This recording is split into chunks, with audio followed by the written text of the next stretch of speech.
안녕하세요. 수아입니다. 이번 시간은 어떻게 노후를 보낼 것인가, 어떻게 노후를 잘 보낼 것인가가 주제가 되겠습니다.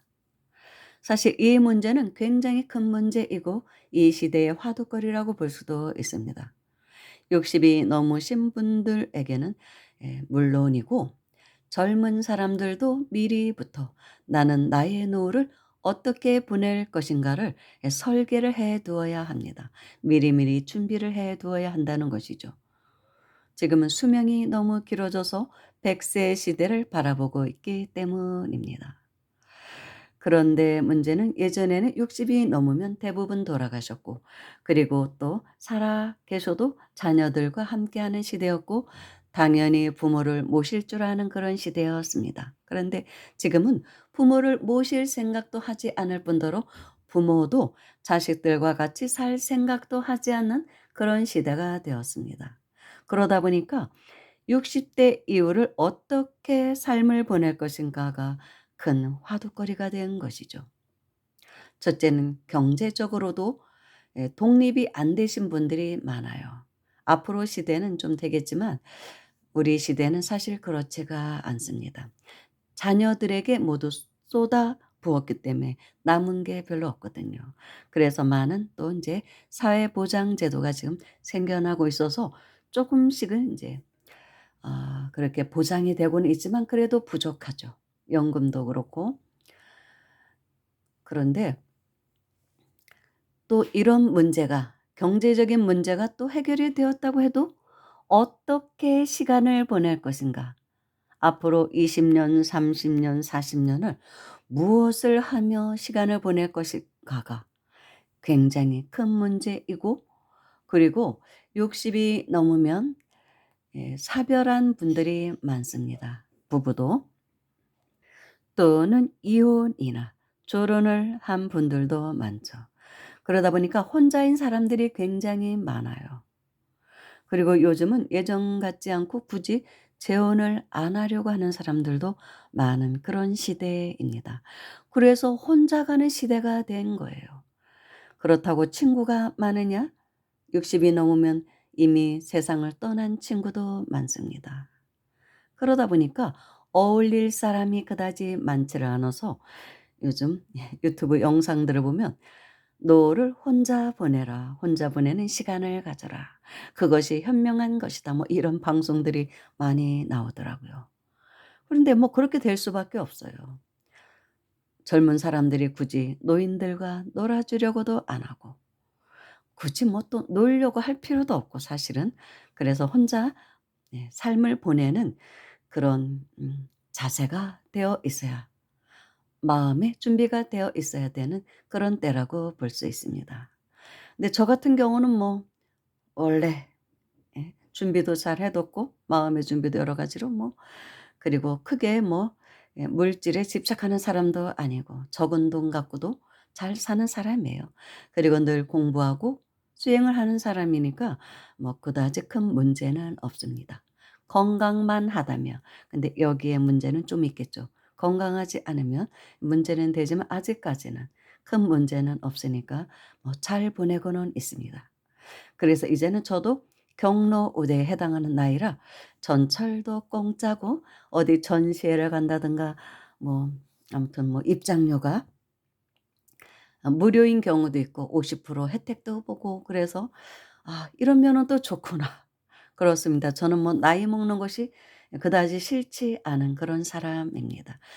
웬만하면 오래 살면서 그 나이만큼의 삶을 누려보는 게 저는 좋다고 생각합니다. 그 나이에 따른 공부가 분명히 있거든요. 50 대에 해야 할 공부, 60 대에 해야 할 공부, 70 대에 해야 할 공부, 80 대에 해야 할 공부가 분명히 있습니다. 그 삶을 다 누려보고 가는 게 저는 좋다고 생각해요. 뭐 굵고 짧게 가야 된다 뭐 그런 말도 있지만 그건 아주 선구자적인 사람들 이야기고, 보통 사람들은 노년의 삶도 한번 살아볼 만하거든요. 거기서 얻는 지혜라는 것도 있거든요. 깨달음이라는 것도 있고. 그래서 노년의 삶을 예 뭐 서글퍼하지 말고 외롭다고 슬퍼하지 말고 혼자 가면 혼자 가는 대로 잘 살고 가는 것이 저는 굉장히 중요하다고 봅니다. 분명히 해야 할 공부가 있거든요. 그래서 이번 시간은 그렇게 독립적이고 의연하고 고고하게 노의 삶을 누리고 계신 노 고사님 한 분의 이야기를 전해 드리겠습니다. 이분은 뭐 제가 직접 만나 본 적은 없고 이분의 따님이신 보살님이 이야기를 해 주시더라고요. 자신의 아버지가 이제 80이 넘으셨는데 80대 중반인데 너무나 고고하게 노후의 삶을 누리고 계신다는 것입니다. 그래서 굉장히 놀랍대요. 80대 중반인데 인사동에 가면 옛날 고택들이 많잖아요, 기와집. 예 그런 집을 한 칸 얻어서 혼자 사신대요. 혼자 사시면서 서예를 하고 계시다고 합니다 원래. 그런 유교적인 공부를 많이 하셨나 봐요. 이 할아버님은 그러니까 조선시대에 정말로 유명한 성리학자, 대제학을 지내신 분의 후손이라고 합니다. 그래서 이 아버님도 그런 쪽으로 공부를 많이 하신 것 같습니다. 성리학 쪽으로. 아마 공무원 출신인 것 같아요. 그리고 또 일찍 상처를 하셨다고 합니다. 이 보살님이 말하기를 자신이 중학교 다닐 때 친정 엄마가 암으로 돌아가셨다고 합니다. 오빠는 고등학생이었고. 참 힘들었겠죠. 그리고 그 시절이면 남자분들은 다 재혼을 했습니다. 지금 시대는 재혼을 안 하는 사람이 많지만 그때는 감당하기가 힘들었어요. 자녀를 키운다는 게 남자 분이 혼자서 키운다는 건 쉽지가 않거든요. 그래서 대부분 재혼을 했는데 자신의 아버님은 재혼을 하지 않으셨다고 합니다. 그리고 혼자 사시면서 자녀들을 아주 훌륭하게 키우셨더라고요. 아들은 판사더라고요. 판사님이에요. 그리고 이 보살님은 남편분이 인제 행정고시에 합격한 사람과 결혼해서 고위공직자이고 그러니까 나름대로 성공한 그런 자녀들을 두었다고 볼 수 있죠. 그런데 자녀들이 결혼한 후에는 같이 산 적이 없다고 합니다 한 번도. 모시고 싶어도 절대로 반대하신다고 합니다. "나는 혼자 사는 게 좋다." 그러신대요. 그래서 이렇게 인사동에 그런 집을 얻으시고 혼자 서예 붓글씨 쓰시면서 혼자 사시는 것입니다 계속. 그런데 가 보면 문화생도 인제 몇 분 계시다고 합니다. 그분들과 그냥 어울리면서 사시는 거예요. 제자분들이 있는 것이죠. 참 훌륭하게 멋있게 사시는 것이죠. 그런데 경제적으로도 절대로 뭐 사실 성공한 자녀들을 뒀는데도 의지하지 않는다고 합니다. 인제 어느 정도 뭐 또 나오는 돈이 있으시겠죠? 그걸로 충분하다는 거예요. 필요 없다. 너희들이나 잘 살아라. 그래서 용채도 받지 않으신대요. 그래도 자녀들은 찾아가면 드리고 싶잖아요. 예 거절하신대요. 나한테 이런 거 줄 생각하지 말라고. 나는 충분히 충만하게 잘 살고 있다. 그래서 이 보살님은 그래도 아버님이 마음에 걸려서 80이 넘으신 아버님 혼자 사시는 게 얼마나 참 측은한 생각이 들겠습니까. 그래서 한 달에 한 번 김치 담고 반찬 마른 반찬 해 갖고 찾아간다고 합니다. 아버님께 갖다 드리면 반가워하지를 않는데요 묘하게. 우리 아버지는 너무 이상해요. 반가워하질 않아요. "뭐 하러 왔냐?" 그러신대요 첫 마디가.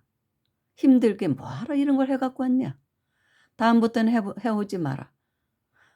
내가 해서 먹기도 하고 밥하고 인제 뭐 국은 끓여 드시고 뭐 또 그리고 이렇게 문화생들이 쪼금씩 해다 드리기도 하나 봐요. 80이 넘으신 분이니 좀 그렇잖아요. 그러니까 그리고 또 뭐 사다 먹어도 되고 요즘은 반찬 가게에 "이런 거 해 오지 말라 힘들게." 그러신대요 아버님이. 참 대단하신 분이죠. 그리고 그러니까 명절 때도 인제 찾아가 뵙겠죠 아버님한테. 어머님 제사도 또 모셔야 되고 그러면 그때만 손자들 얼굴 본대요. 손주들 얼굴도. 그리고 이 노고사님은 특이한 게 자녀들 자랑을 한 번도 어디 가서 하는 적이 없다고 합니다. 아들이 부장 판사이겠다, 뭐 사위도 출세한 공무원이겠다. 자랑할 만하잖아요. 혼자 또 그렇게 키우셨으면. 전혀 그런 게 없대요. 자랑하는 게 없대요. 그리고 또 우리 손주가 서울대 자연계열 수석 합격했어 뭐 이런 이야기도 자랑하러 이렇게 막 "아버님 우리 아들 누구가 요번에 서울대 수석 합격했어요." 뭐 이렇게 자랑하러 갈 거 아니에요, 아버님한테. 그러면 "그러냐?" 그 말 한마디래요. 뭐 그걸 그렇게 대단하게도 생각 안 하고 그렇다고 또 다른 노인분들에게 "아 우리 손주가 요번에 서울대 어디 수석 합격했어." 이런 자랑도 안 하신다고 합니다. 그런데 너무나 초연하대요. 그래서 이 보살님이 말하기를 "아우 보살님 우리 아버지는 도인 같아요." 그래요. 정말 도인이시네요. 도인 같아요가 아니라 도인처럼 사시네요. 참 고고하게 잘 사시네요. 어떻게 그렇게 의연하게 사실까요? 제가 그런 말을 했습니다. 그러면서 또 그 보살님이 하는 말이 "보살님 그런데요 참 이상한 면이 있어요 우리 아버님이요." "뭔데요?" 그랬더니 인제 언제 돌아가실지를 모르잖아요. 80대 중반이니까. 그래서 인제 장례도 어느 정도 인제 준비를 하잖아요. 그래서 어머님과 같이 돌아가시면 합장을 해 드리려고 하거든요. 그렇게 다 마련을 해 놓았고. 그런데 아버님이 절대 반대를 하시더래요. "나는 절대 합장하지 말아라." 그래서 깜짝 놀랐대요. 왜냐하면 살아생전 어머님과 사이가 굉장히 좋으셨대요. 금슬이 좋으셨다고 합니다. 한 번도 싸우는 걸 본 적이 없대요, 부부싸움 하는 거를. 자신의 기억에는 그렇다고 합니다. 그래서 당연히 합장을 해 드려야 되고 아버님이 그러기를 바라실 줄 알았대요. 어머님을 그리워하는 마음이 많아서 저렇게 결혼도 안 하고 혼자 사셨구나. 그렇게 생각을 했다는 거예요. 그런데 그게 아닌 것 같다라는 거예요. 어머님에 대한 그리움 때문에 혼자 사셨던 게 아닌 것 같더라는 것이죠. 조금 섭섭한 마음도 들더래요. 딸 입장에서는. 그런데 너무나 완고하게 거절을 하시더래요. "이 생의 인연은 너희 엄마가 죽었을 때 끝난 것이다. 그걸로 끝났고 잘 살았고 사이좋게 너희 어머님과 그랬으면 되지. 그 이후까지 이어질 필요가 있겠느냐." 그러시더래요. 정말 깜짝 놀랐대요. 그러니까 "나는 합장을 생각하지 말고 화장을 해서 그냥 뿌려 달라. 묘 쓸 필요도 없다." 그러시더래요. 그래서 굉장히 놀라웠다고 합니다. '우리 아버지는 정말 어떤 마음을 갖고 사시는 분일까. 그 속을 알 수가 없다.' 이렇게 말하더라고요.